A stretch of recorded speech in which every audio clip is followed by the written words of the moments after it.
L'appareil cardiovasculaire assure le transport du sang riche en dioxygène et en nutriments à travers tout le corps humain pour en alimenter les organes et les débarrasser de leurs déchets.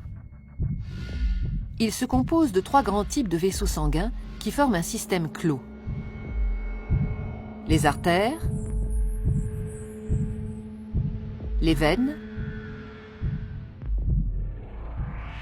et les capillaires. Ces 3 types de vaisseaux composent un ensemble de 100 000 km de long à travers tout le corps.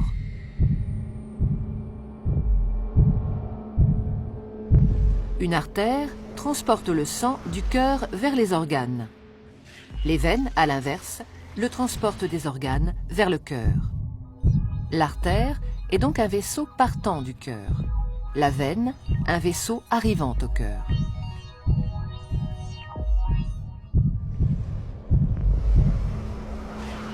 Tous les organes sont richement irrigués, c'est-à-dire qu'une multitude de petits vaisseaux sanguins les parcourent.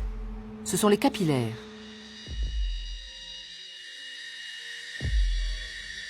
Les capillaires relient entre elles artères et veines dans les organes. C'est donc au niveau de ces vaisseaux très fins que les échanges se font entre le sang qui apporte nutriments et dioxygène et les organes qui se débarrassent du dioxyde de carbone et des autres déchets. Plus un organe est actif, plus l'apport de sang et les échanges sont importants. Les échanges ne sont possibles que parce que le sang circule en permanence dans les vaisseaux en sens unique. Il est mis en mouvement par le cœur qui fonctionne comme une pompe. Ce moteur de la circulation sanguine est un muscle creux et cloisonné.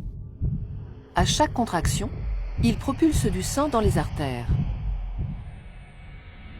Le cœur possède 4 cavités avec un côté droit et un côté gauche, composés chacun d'une oreillette et d'un ventricule. Le côté droit reçoit le sang pauvre en dioxygène. Le côté gauche, au contraire, le sang enrichi en dioxygène après son passage au niveau des poumons. Chaque contraction le propulse dans les artères. Au cours d'un battement normal du cœur, le sang pauvre en dioxygène, renvoyé par les organes, pénètre dans l'oreillette droite par la veine cave. La contraction de l'oreillette droite le fait passer dans le ventricule droit, qui, en se rétractant à son tour, l'expédie dans les poumons par l'artère pulmonaire. Après son passage dans les capillaires des alvéoles pulmonaires, le sang est enrichi en dioxygène et débarrassé de son dioxyde de carbone. Il revient alors dans l'oreillette gauche par les veines pulmonaires. La contraction de l'oreillette gauche le pousse dans le ventricule gauche, qui le propulse lui-même dans l'aorte pour être distribué dans les artères de l'ensemble du corps.